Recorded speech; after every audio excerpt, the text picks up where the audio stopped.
Bonjour et bienvenue à cette 5e partie de notre présentation, les pouvoirs cachés de votre subconscient.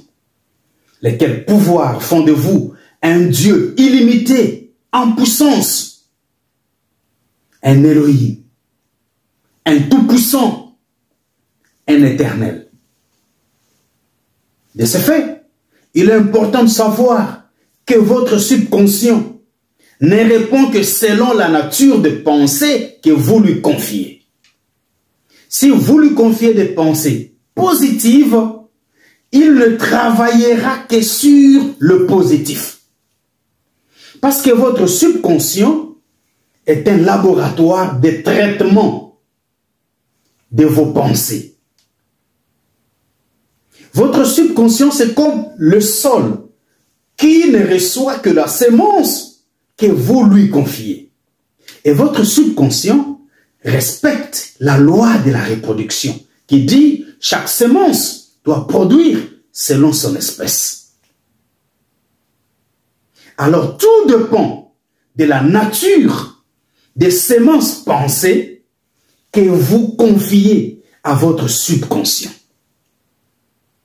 Parce que nos pensées deviennent des paroles et nos paroles produisent les effets sur la nature et selon leur nature. Quand vous dites « Je suis incapable de m'acheter une maison en Occident », votre subconscient vous croit sur parole.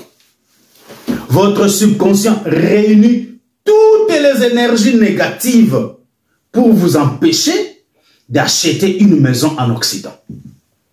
Parce que votre subconscient n'est que le laboratoire des traitements de vos pensées. Votre subconscient n'est que le sol qui ne fait que recevoir la sémence de toute nature que vous lui confiez. Si c'est la bonne sémence, elle produira de bons résultats. Alors, qu'est-ce qui se passe quand vous confessez une allergie par le pouvoir de la parole? Votre subconscient comprend que son patron, qui est la pensée consciente, ne veut pas nuire au corps qui l'abrite. C'est comme ça que le subconscient voit les choses.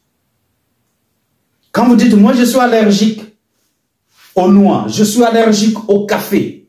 Quand je prends du café, je ne saurais pas dormir. Je vais me réveiller à 1h ou à 2h du matin. Le subconscient vous croit sur parole. Et c'est que vous avez confessé cette allergie suite à ce que son patron, la pensée consciente, veut. Alors, le subconscient enregistre cela.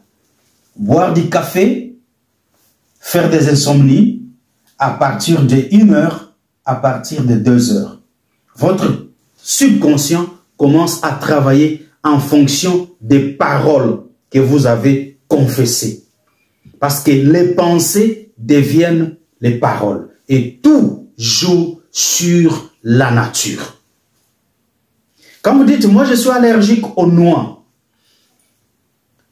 le subconscient comprend que cela vient de la volonté de son patron qui est la pensée consciente. Et lui, en tant que laboratoire, il ne fera que travailler sur l'allergie autour des noix. Et dès que vous allez consommer les noix, vous allez faire de l'allergie. Parce que c'est ça ce que l'on appelle la loi d'attraction. Je vais vous raconter une histoire. Il y avait un monsieur, un Anglais, qui avait sa fille malade d'une maladie rare. Ça attaquait sa peau. La fille ne pouvait plus sortir, être avec les amis et autres. Elle se gênait de sa condition. Alors, le père de la fille a dit, « Je suis prêt à livrer ma main droite pour que ma fille soit guérie. » C'était une confession. C'était une pensée c'est devenu la parole confessée. Le subconscient de cet Anglais a enregistré ces paroles-là, cet aveu-là, cette volonté-là. Et des années se sont passées. Il avait même déjà oublié ce qu'il avait confessé. Et un jour, il fait un accident de circulation et il perd sa main droite. Quelques jours après, on a ramené sa fille à l'hôpital pour un contrôle et on a trouvé qu'elle n'avait plus cette maladie-là, qu'elle était miraculeusement guérie. Le pouvoir de la parole qui vient de la pensée. Parce que nos pensées deviennent des paroles. C'est pourquoi, au commencement, n'était pas vraiment la parole. Au commencement était la pensée. La pensée est devenue la parole et la parole était avec Dieu. Voilà. Au commencement était la pensée. Donc, l'Anglais a développé une pensée, a nourri cette pensée pour l'amour pour sa fille. Et il a fait cette confession. Il a confessé la guérison de sa fille à travers la perte de sa main droite. Et cela fut ainsi. C'est la loi d'attraction. C'est ce qu'on appelle le pouvoir des recommandations. C'est pourquoi les philosophes Bob Proctor, que j'adore, dit tout ce qui se passe dans votre vie, c'est vous qui l'attirez à travers les images mentales que vous créez dans votre esprit. Voilà. Il y a des causes, des pensées, il y a des effets, la condition. Tout ce qui se passe dans votre vie, c'est vous qui l'attirez à travers les images mentales que vous créez dans votre esprit. Tout ce qui se forme dans votre esprit est attiré vers vous. J'aime ces philosophes. Je le lis presque chaque jour. Alors, votre esprit, c'est un aimant dont le champ magnétique n'attire que les choses de sa nature. Alors, la loi d'attraction n'agit que selon la nature de vos pensées. Parce que chaque pensée est une fréquence, chaque pensée contient une fréquence. Même pour définir les relations amoureuses, vous n'attirerez que la personne de votre nature.